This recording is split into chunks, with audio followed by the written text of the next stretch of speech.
The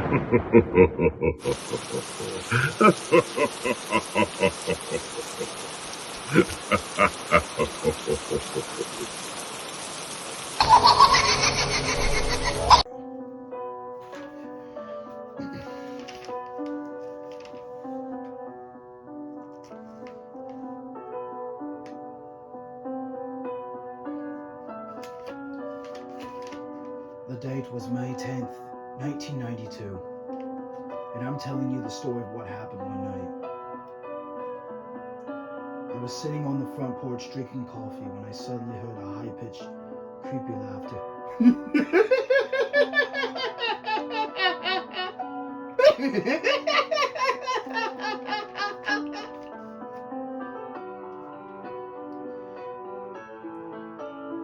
I could barely hear, probably because it's by the woods and not near my house. A street light showed a silhouette of a figure on the road, right next to the woods. A bit frightened at this point, I took a flashlight and looked around my house for clues, hoping to find something interesting of what I just saw.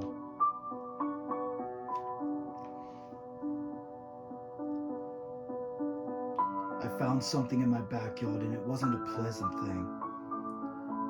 Laying in my backyard was, oh my God, it was a human skull. When I saw that human skull, I vomited and said to myself, I need to get out of here. I started walking out of the neighborhood and made my way, dare I ask, into the woods. You know what's more bad? It's pouring and it's storming. Why does it have to rain and storm during this time, especially tonight?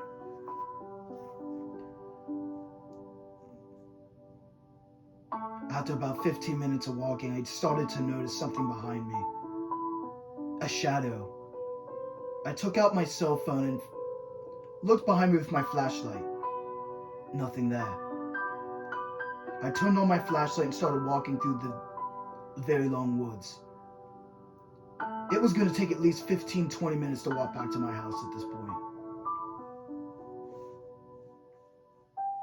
So when I walked back to my house, I didn't notice anything strange. Although I saw my dad up at the door. I know he wasn't very happy. Son, why in the hell are you up at 3 o'clock in the morning? I explained to my dad that I heard something in the woods, and I went outside to check on it. I think those horror movies are getting to you, John. No, Dad, I promise. It's nothing like that.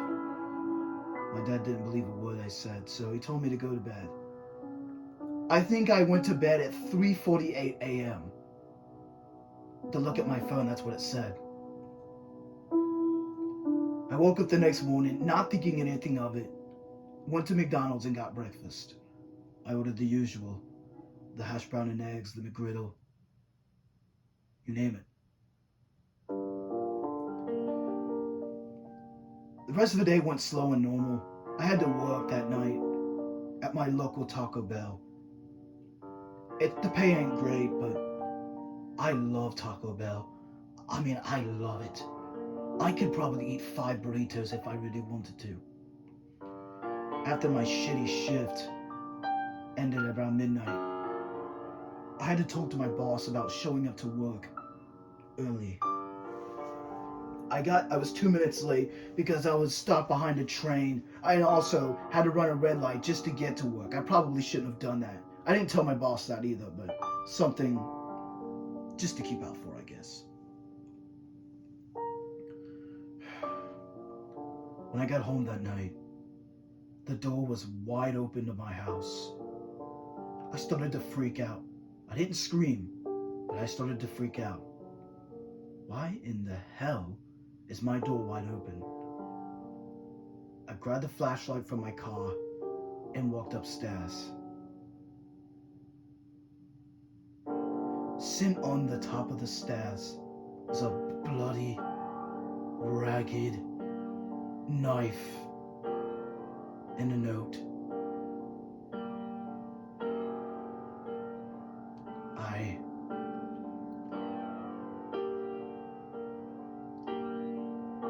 I heard a pat on my shoulder. I grabbed my phone, ran downstairs, got in the car, and floored it. I was going at least 90 miles an hour. I don't care how fast I'm going. I need to get out of here. I kept driving until my car ran out of gas, which is probably 3 hours down the road.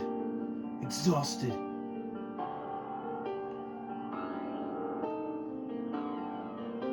The last thing I could think about before going to bed that night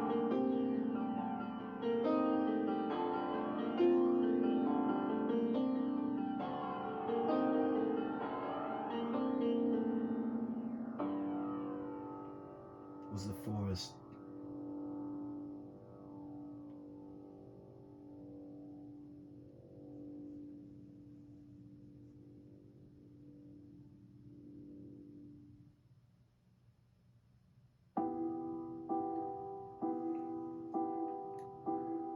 As I woke up out of my car, I didn't notice really anything strange, except my car was out of fucking gas. Oh, brother. And what's worse is I had to be at work in 8 hours. I called my boss and told him I wasn't going to make it in today. I could hear him screaming over the phone. Why? Well, you see, I explained exactly what happened to him. That I found a bloody ragged knife on my stairs. Found a note written in blood. I couldn't even read it because I was so terrified to get out of my house. Eventually, I found a gas tank, or a gas can in the back of my car. So I made the way all the way back to my house. Obviously, I called off work. The door was still wide open. I called my dad, no answer. I immediately called the police right after I got off the phone with my dad. After probably 15-20 minutes of looking, they went in there and it showed me there was nothing in there. There was no knife, there was no note, and everything looked to seem to be in place. I don't understand it. The cops said it was probably best for me to go stay the night with a friend tonight, considering all this has happened. I thanked the officers and they went about their business. I probably should have listened to him.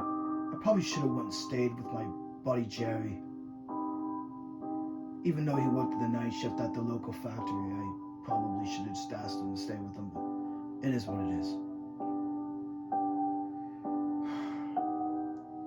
I had to think and try to imagine what I was in. Were the woods in my neighborhood haunted? I talked with the local old man, you know, the one that always gets his newspaper and always talks to me about college. I'm not going to college. As of right now, they're thinking about making me a manager at Taco Bell, so we'll see how that goes. But anyway, I talked to the old man. He was worried for some reason. I don't know why, but it just didn't seem like him. It is what it is, he told me, as he went into the forest to check on a bunch of things and things I didn't think I could know, but he said, whatever you do not, and I can't stress this enough, do not sleep alone at your house. I ignored him and went about my day. Night came faster than usual, and I was already bored and forgot about it. When it was 10 o'clock, I decided to go brush my teeth and call my dad. My dad answered, said he was at work. He would be home in 45 minutes and asked if I wanted something from the gas station. I'll take a Snickers and maybe a Red Bull, because I'm not sleeping tonight.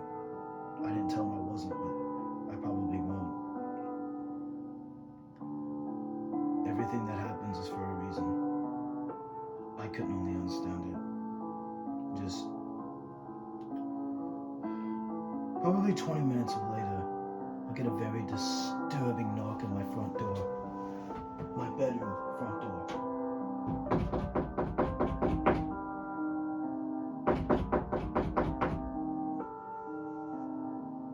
I didn't answer it.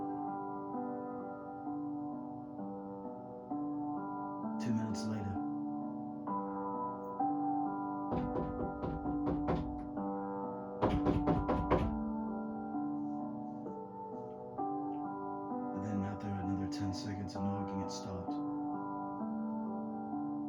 I looked at the door to where you could see the light.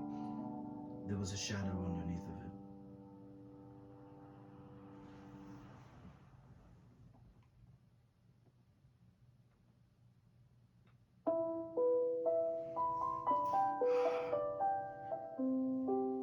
I'm literally freaking out at this point. I don't even know if I'm going to be able to sleep tonight. I don't even know if I'm even going to live tonight. Out of the corner of my eye, I could hear something peering in the back of my skull. It looked like a shadow, but not your normal shadow, not a humanoid figure, something that I couldn't even describe or analyze what it was, as it creeped me out. I heard a very, very soft whisper.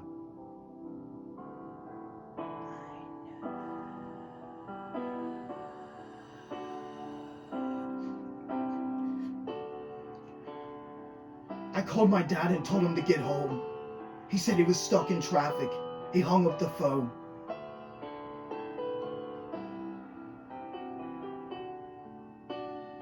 Unfortunately, the power went out. And I was not about to walk downstairs to the basement and flick the breaker box on. I called my dad and told him that the breaker box was turned off. He said go down to the basement, and I hung up the phone. I heard another soft whisper.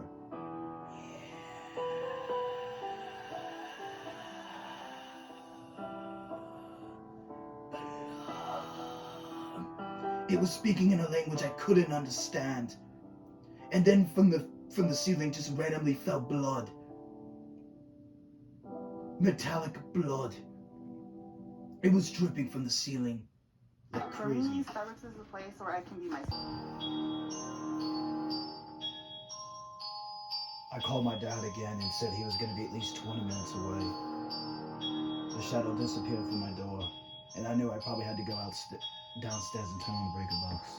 I grabbed my flashlight and went downstairs. In the middle of the floor was just a doll, like a stuffed animal. I have no idea where it came from, but it wasn't mine. I get a very sickening feeling about this. So I went back upstairs. Not even 20 seconds later, a bang on my door. It was the loudest bang I ever heard. I heard screaming coming from downstairs. It was my dad. I flipped up the open.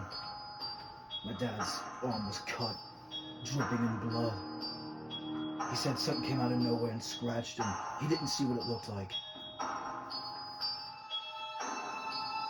Eventually, we saw 4 or 5 cop cars coming down the driveway.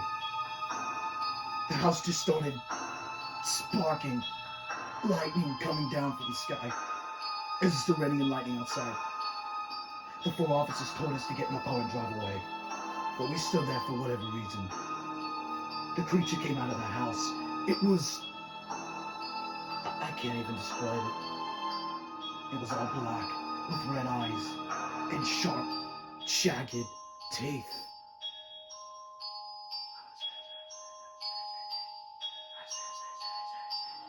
Speaking in a language I couldn't understand. It grabbed the police officer by its neck and started biting into its neck. As blood started falling onto the floor, it screamed maniacally in a laughter I couldn't even understand, and ripped the police officer in half. And grabbed the other 3 officers and started scratching their eyes out. One of them took their head off and started eating the other intestines. The very last cop tried to run. The creature grabbed him by his legs, and to my utter shock, tore open his stomach, pulled out his intestines, his heart, his lung, all of his organs, and threw him on the side of the concrete as he died. Me and my dad got into the car and drove away. I don't know what was wrong with that house, but I promise you one thing. We will never go back.